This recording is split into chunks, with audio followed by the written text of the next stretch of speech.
இந்த இடம் யாருடா? இந்த இடம் யாருடா? வேற கூட நம்ம சின்ன பிள்ளைல இருந்து பார்த்துக்கிட்டு இருக்கோம். நாங்க சின்ன பிள்ளைல இருந்து அது நல்ல ராஷ்டிரம். ஏன் ஒரு சமுதாயத்தை உங்களுக்கு வேற வேலை இல்லையா? எப்ப பார்த்தாலும் மக்களை கூட பழக்கமா வச்சுக்கிறதுக்கு அவங்க எதிராச்சும் ஒரு வேலை. திமுகவுடைய வேலையே வந்து ஊரை வந்து பழக்கமா வைக்கணும். பழக்கமா வைக்கணும்னா இப்ப இவங்க எடுத்திருக்க ஒரே ஆயுதம் வந்து அந்த சமுதாய கூடம் கட்டுறதுக்கு நிறைய இடம் இருக்கு. வாங்க நானே சொல்றேன். ஏறக்குறைய ஒரு 60 திமுக வச்சிருக்கான். அதுல நீங்க சமுதாய கூடம் கட்டுங்க. அதை விட்டு போட்டு ஒரு சமுதாயத்துக்கு பாத்தியம் போட்ட இடத்தை கொண்டு வந்து நாங்க வந்து சமுதாய கூடம் கட்டுறதுக்கு ஊர்ல வேற இடமே இல்லையா? நல்லா தயவு சிந்திச்சு பாருங்க. இவங்க வந்து வெள்ளையரை எதிர்த்து போராட்டம் பண்ணாங்க சமுதாயம். நல்லா புரிஞ்சுக்குங்க. சுதந்திர போராட்டத்திற்காக வெள்ளையரை எதிர்த்து போராட்டம் பண்ண சமூகம். திமுக கொள்ளையர்களை எதிர்த்து போராட்டம் பண்றதுக்கு கொஞ்ச நேரம் ஆகல. இன்னைக்கு இவங்க வந்து இது ஒரு சாந்தி இருக்கா? அடுத்த பிரம்மாண்ட ஆர்ப்பாட்டம் இருக்கு. இதற்கெல்லாம் காரணம் வந்து ஒரு கவுன்சிலர் வந்து இம்புட்டு ஒரு அராஜகமா அந்த இடத்துலதான் கட்டுவீங்க. அந்த இடம் தானே என்னையா நாயா? இது ஊரா என்ன? ஏறக்குறைய 4 வருஷமா பாத்ரூம் திறந்து இலவச கழிப்படத்தை பூட்டி வச்சிருக்கான். அதை கேட்க இந்த கவுன்சிலருக்கு வக்கு இல்ல. இந்த ஈரோவுக்கு திராணி இல்ல. சந்தையை வேலை விடாம வச்சிருக்கான். அதை கேட்க இந்த ஈரோவுக்கு கலெக்டருக்கு தெம்பு இல்ல. இப்படி வந்து தெரு ஊராய் பத்திரக்குள்ள எந்த தெருவை வேணாலும் போய் பாருங்க. நான் வந்து பெரும் விளையாட்டுக்காக சொல்லல. இது ஒரு சந்தர்ப்பம். இந்த போராட்டம் வந்து இது ஒரு சந்தர்ப்பம். கவலை புரட்சியாளர் எடப்பாடியார் ஆட்சி வந்தவன உங்களுக்கு அந்த கள்ளராட்சியோட உங்களுக்கு தான். அதை சுத்தி அதிமுக சார்பில் நாங்க காம்பவுண்ட் கட்டி தரோம். ஏன் வந்து எப்ப பார்த்தாலும் இந்த சமுதாயத்தை உங்களுக்கு வேலையா பார்த்துட்டு இருக்கீங்க? சிந்திச்சு பாருங்க. அத்தனை கொண்டு எவ்வளோ பிரச்சனைகள் இருக்கு. நிறைய பிரச்சனை இருக்கு. ரோடு இல்ல. எங்க பார்த்தாலும் குண்டி குழுமா கிடக்கு. குடிக்க தண்ணி இல்ல. பேரூராட்சி நிர்வாகம் அப்படி கேவலமா இருக்கு. ஒரு டெத்து சர்டிபிகேட்ல இருந்து டெத்து சர்டிபிகேட் வரைக்கும் வாங்குறதுக்கு நிரந்தரமான ஈர்வு இல்ல. ஒரு அமைச்சருடைய ஊர்ல 4 ஆண்டு காலமா நிரந்தரமான ஈர்வு இல்ல. அந்த அளவுக்கு ஒரு அவலமான ஆட்சி திமுக ஆட்சி. இந்த ஒரு திமுக ஆட்சியை வீட்டுக்கு அனுப்புறதுக்கு இந்த ஆர்ப்பாட்டம் ஒரு முதல்படி. ஆர்ப்பாட்டம் சாதாரண ஆர்ப்பாட்டம் இல்ல. திமுக ஆட்சியை வீட்டுக்கு அனுப்புற ஆர்ப்பாட்டம். எப்படி சொல்ல பண்றீங்க? ஒவ்வொரு சமுதாயத்தையும் நீங்க விட்டா வச்சிருக்கீங்க. எங்க பார்த்தாலும் பிரச்சனை. எங்க பார்த்தாலும் பிரச்சனை. இதெல்லாம் சரி பண்ணக்கூடியவர் வந்து அந்த பேரூராட்சி நிர்வாகத்தில் இருக்க தலைவர். இந்த சமுதாய கூட நீங்க நானும் செல்ல பிள்ளையா இருக்கிறப்ப இருந்து இந்த சமுதாய கூடத்தை நம்ம பார்த்துக்கிட்டே இருக்க அந்த கள்ளராட்சியம். நீங்க முத இந்த சமுதாய கூடத்துக்கு பூமி பூச போட்ட இடம் எது? பூமி பூச வேற இடத்துல போட்டீங்கல்ல. பிரம்மாண்டமான பூமி பூச போட்டீங்க. அமைச்சர் வந்தாரு, மாவட்ட செயலாளர் வந்தாரு, ஒரு பூமி பூச போட்டீங்கல்ல. அந்த இடத்துல கட்டுறதுக்கு இந்த சமுதாய மக்கள் உங்களுக்கு வேணாம்னு சொன்னாங்களா?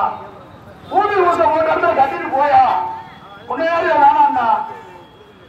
ஒரு சமுதாயத்துக்கு பாத்தியப்பட்ட இடத்துல வந்து நான் புதுசா சமுதாய கூடம் கட்டுவேன், இன்னைக்கு சமுதாய கூடம் கட்டுவேன். ஒரு மாணவர் படிக்கிற மாணவர்கள் இருக்காரா? அங்க வந்து ஒரு பங்கன் வைக்கிறான்னு வச்சுக்கோங்க. ஒரு டேப் இருக்காரு போடுங்க. ஒரு ஆடல் பாடல் நிகழ்ச்சி நடக்க அந்த ஹாஸ்டல்ல தங்கி படிக்கிற மாணவர்களுக்கு எந்த அளவுக்கு மனநிலை பாதிக்கப்படும்? இதெல்லாம் வந்து அடிப்படை அறிவு கூட உங்களுக்கு இல்லையா? ஒரு அடிப்படை அறிவு கூட இல்லாத ஆட்சி இது. நான் இதெல்லாம் ஏன் சொல்றேன்னா, இதுல நிறைய பெரியவங்க எல்லாம் இருக்காங்க. இவங்க எல்லாம் நிறைய பேசணும்னு இருக்காங்க. எனக்கு ஒரு சும்மா ஒரு சாம்பிளா பேசி முடிச்சுக்கிறேன். ஏன் இப்படி ஒரு அவலமான ஆட்சி? இந்த பேரூராட்சி தயவு செய்து நீங்க வந்து புறமலை கல்லர் அந்த ஹாஸ்டல் இடத்தை நீங்க தொடாதீங்க. அது உங்களுக்கு நல்லதில்லை. தொட்டீங்கன்னா கட்டிங்க. நீங்க தொடாதீங்க. என்ன ஏற்கனவே வந்து அதோட வரலாறு கூட நம்மளுக்கு தெரியும். நம்ம உள்ளூர் தரேன் ஒரு 20 வருஷத்துக்கு முன்னே ஒரு பெரிய ஆக்கிரமிப்பு இருந்துச்சு. அந்த ஆக்கிரமிப்பு கூட இந்த சமுதாய மக்கள்கிட்ட எடுத்தாங்க. ஆக்கிரமிப்பு எடுத்து அது அந்த கல்லராசல் இடம் அவங்களுக்கு பட்டா இருக்கு, பத்திரம் இருக்கு. ஏதோ ஒரு பிட்டுல வந்து ஒரு சின்ன ஒரு அது உடனே வந்து நீ ஆரம்பிச்சிருக்கா? இதே உங்களால வேற சமுதாயம் இருந்தா சரிங்களா? ஏன் வந்து வத்தலக்குள்ள இங்க பதட்டமா வைக்கிறீங்க? தயவு செய்து ஆட்சியாளர் வந்து கடைசி கட்டத்தில் இருக்கீங்க, நல்லா யோசித்து பாருங்க. உங்களுடைய ஆட்சியை விரல் விட்டு எண்ணக்கூடிய நாள். அதிகாரிகள் எல்லாம் தயவு செய்து இந்த ஆட்சியாளர் பேச்சை கேட்டு எதுவும் தப்பா நடக்காதீங்க. உங்களுக்கே தெரியும், உளவுத்துறை ரிப்போர்ட்டே வந்து திமுகவுக்கு சாதகமா இல்ல. அதனால அதிகாரி பெருமக்கள் வந்து நடுநிலையோட நடங்க. அது வந்ததுக்கும் தெரியும். கல்லராசிரியர் சொல்லிட்டு போங்க. வாங்க, உங்களுக்கு இடம் வேணும்னா சொல்லுங்க. நானே வந்து அந்த மெயின் ரோட்ல திமுக பிரமுகர் ஒரு 50 சென்ட் இடத்தை ஆக்கிரமிச்சு வச்சிருக்காரு. அந்த இடத்தை எடுத்து நீங்க நல்லபடியா சமுதாய கூட கட்டுங்க. இந்த சமூக மக்கள் வந்து உங்களை வந்து சமுதாய கூட கட்ட வேணாம்னு சொல்லவே இல்லை. நீங்க வந்து மீன் வதந்தியை கலப்புறீங்க. ஒரு சமுதாய மக்கள் மீது வெறுப்புணர்வை தூண்டுறீங்க. ஊரை என்ன சொல்றீங்க? அவங்க கிராம கட்ட விட மாட்டாங்க.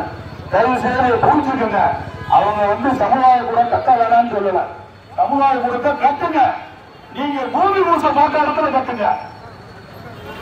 அதை விட்டு போட்டு ஒரு சமுதாய மக்களை வம்புடுக்கிறதுக்காக, அதாவது எதனாச்சும் ஒரு வம்புடுத்தோம்னா ஒரு சில விஷயங்களை மறந்துடலாம். அந்த வம்புடுக்கிற மக்களை கொண்ட பதட்டமா வச்சிருக்கணுங்கிற ஒரே காரணத்துக்காக ஒரு குறிப்பிட்ட சமுதாய மக்களை வம்புடுத்தாதீங்க.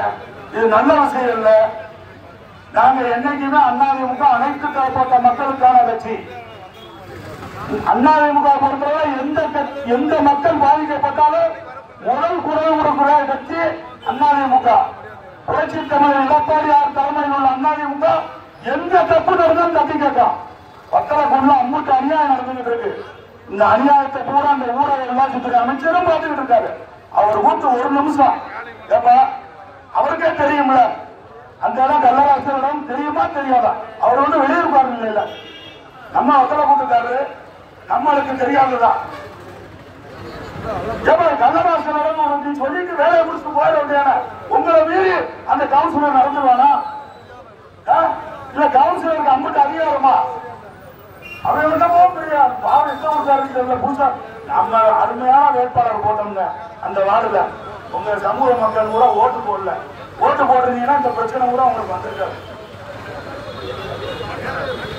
நாங்க வேட்பாளர் வந்து இதே கவுன்சிலரை எடுத்து பாண்டியராஜன் நம்ம அதிமுக வேட்பாளர் போட்டோம். அன்னைக்கு பாண்டியராஜன் ஜெயிச்சிருந்தாங்கன்னா இந்த பிரச்சனை உங்களுக்கு வந்திருக்குமா? நீங்க ஓட்டு போடாத ஒரே நேரத்துக்கு தான் அவன் தோட்டா. இந்த கவுன்சிலர் ஜெயிச்சவங்க எதுக்கு இப்படி ஆட்டம் பார்த்தாங்க? கவுன்சிலரோட ஆட்டம் பாட கொஞ்சம் நஞ்சம் இல்லைங்க. வத்தலக்குள்ள எல்லா கவுன்சிலருமே அப்படிதான். எல்லா கவுன்சிலருமே தலைவர் மாதிரியே இருக்கா. எங்க பார்த்தாலும் பிரச்சனை. எல்லா இடத்துலயும் ஒரு பிரச்சனை இல்லாத வாரே கிடையாது. இன்னைக்கெல்லாம் ஒரு நாடாளுமன்ற நடு ரோட்ல போட்டு விட்டுறா ஒரு கவுன்சிலர். இதான் இப்ப எடுத்த மாதிரி இருக்க ஒரு இல்ல. நாங்க போய் அசோக் குமரேஜ் எல்லாம் போய் அதை போய் மதிச்சு என்ன இருக்கிறோம். கவுன்சிலர் தோண்ட சொன்னாருங்க. கவுன்சிலர் போய் பாருங்க. என்னையா இந்த ஊராயா இல்ல என்ன நினைச்சுட்டு இருக்கீங்க? ஒரு போஸ்ட் தோன்றதுல இருந்து குடி வைத்து தண்ணீர் வர்ற வரைக்கும் கவுன்சிலர் தலைவர் ஈவோ வந்து 4 வருஷத்துல ஏறக்கூட 8 ஈவோ மாறி இருக்காரு. ஈவோனால வேலை பார்க்க முடியல. ஈவோடைய வேலையை பார்க்க விட மாட்டாங்க. நீங்க மனச்சாட்சியில ஈவோவுக்கு தெரியும் நம்ம பூமி ஊச போட்டது எங்கன. இந்த சமுதாய கூடம் கட்டுறதுக்கு பூமி ஊச போட்டா இடம் எது? அங்க போய் கட்டி அவங்க யாரு இவங்க யாரு வேணாங்களா? நீங்க யாரு வேணாங்களா? பூமி ஊச போட்டா கட்டுறது வேணாங்களா? ஒரு பூமி ஊசையை போட்டு ஏற்ற மாதிரி வம்புகளுக்கு வர்றீங்களா? அப்ப இந்த கவுன்சிலருக்கு என்ன டென்ஷன் எடுத்தான்? எதுவும் கேட்கறதுக்கு ஆள் நினைக்கிறாரா? தம்பி, உங்களுக்கு பதவி காலம் ஒண்ணு 8 மாசம். அதுக்குள்ள ஊரை பழச்சுக்கிறாங்க. ஊரோட கலந்து போங்க. ஊர்ல வந்து முக்கியமான சமூகம் இந்த சமூகம். இந்த சமூகத்தை வம்புழுக்கிறதுனால உங்களுக்கு என்ன பிரச்சனை வந்துருச்சு? நல்லா சிந்திச்சு பாருங்க. ஒவ்வொரு இது வந்து ஒரு சமுதாய பிரச்சனை எடுக்காதீங்க. ஒரு பிரமலை கல்லருக்கு மட்டும்தான் அடுத்த பிரச்சனை நினைக்காதீங்க. நடுநிலையாளர்களா நின்று பேசுங்க. நீ பூமி பூச போட்டது செலவழிச்சில ஏறக்குறைய ஆனாபுரியில இருந்து புதுப்பட்டி வரைக்கும் கொடி கட்டினேன். டிஎம்கே கொடி பிரம்மாண்டமான சமுதாய கூடம் கட்ட போறோம்னு சொல்லி பூமி பூச போட்டேன். அந்த இடத்துல கட்டிட்டு போக வேண்டியான உன்னை யாரு வேணாம்னா அதை விட்டு போட்டு பாரம்பரியமா அந்த கல்லராசல் நம்ம பிறக்காத முழுங்க இருக்கா. நம்மளும் வந்து கூட 50 வருஷமா பார்த்துருக்கோம். எனக்கு வயசு 52 வருஷமா கல்லராசல். இந்த கல்லராசல் இடத்துல வந்து நாங்க 10 வருஷம் ஆட்சி கொடுத்தோம். அதிமுக புரட்சி தலைவர் அம்மா வந்து ஆட்சியில வந்து தங்க மகன் பசுமன் முத்துராமலிங்க தேவருக்கு தங்கத்துல வந்து மேடி செஞ்சு கொடுத்தா கட்சி அதிமுக. அதிமுக ஆட்சி இருந்தா இந்த பிரச்சனைகள் அந்த மக்களுக்கு வந்திருக்காது. எப்பயுமே வந்து அதிமுக அனைத்து தரப்பட்ட மக்களுக்கான ஆட்சி. எடப்பாடி ஆட்சி அடுத்த 4 வருஷம் எடப்பாடி ஆட்சியில யாருனாச்சும் ஒரு ஆள் பாதிச்சாலு வத்தலை கொண்டுல இருக்கா? இன்னைக்கு வந்து வத்தலை கொண்டுல பாதிக்காத ஆள் இருக்கா? வத்தலை கொண்டுல இந்த திமுக ஆட்சியில பாதிக்காத ஆள் ஒரு ஆளை சொல்லுங்க. வியாபாரிகள் ஊரம் கஷ்டப்படுறாங்க. அந்த ஊரம் கடையை கூட இடிச்சு போட்டு பேரம் பேசிக்கிட்டு இருக்கான். மார்க்கெட்டுக்குள்ள கடையை இடிச்சு போட்டு பேரம் பேசிக்கிட்டு இருக்காங்க. ஒரு கடைக்கு 5 லட்சம் 10 லட்சம். இப்படி வந்து ஊரை பதட்டமா வச்சு சம்பாதிச்சு என்ன செய்ய போறீங்க? தயவுசெய்து பழைய கடைக்காரங்களுக்கு கடையை கொடுங்க. இந்த கூட்டத்தில் வாயிலா சொல்றேன், கடைக்காரங்களா நீங்க ரொம்ப கஷ்டப்படுத்துறீங்க. கடைக்காரங்களை கூட கடன் தர மாட்டா. ஒரு கடைக்கு 15 லட்சம் கொடுக்குறீங்க. ஏன் நான் இது இங்க சொல்றேன்னா, இம்புட்டு ஒரு கேவலமான ஆட்சி திமுக ஆட்சிங்கிறதுக்கு இது ஒரு எடுத்துக்காட்டு. இந்த ஆட்சிக்கு அனைத்து தரப்பட்ட மக்களும் ஒரு முற்றுப்புள்ளி வைக்கணும். கழக பொதுச்செயலர் நிரந்தர பொதுச்செயலர் எடப்பாடியார் அவர்கள் 2026 ஆட்சி அமைக்கிறது உங்களுடைய சமூக மக்களுடைய பேராதரவு எங்களுக்கு வேணும். இந்த உங்களுடைய சமூக மக்களுடைய ஆதரவு இருந்தா கட்டாயம் புரட்சி தலைவர் எடப்பாடியார் ஆட்சி மலரும் மலரும் கூறிக்கொண்டு வாய்ப்புக்கு பேச வாய்ப்பு கொடுத்த எனக்கு நன்றி கூறி விடைபெறுகிறேன். நன்றி, வணக்கம்.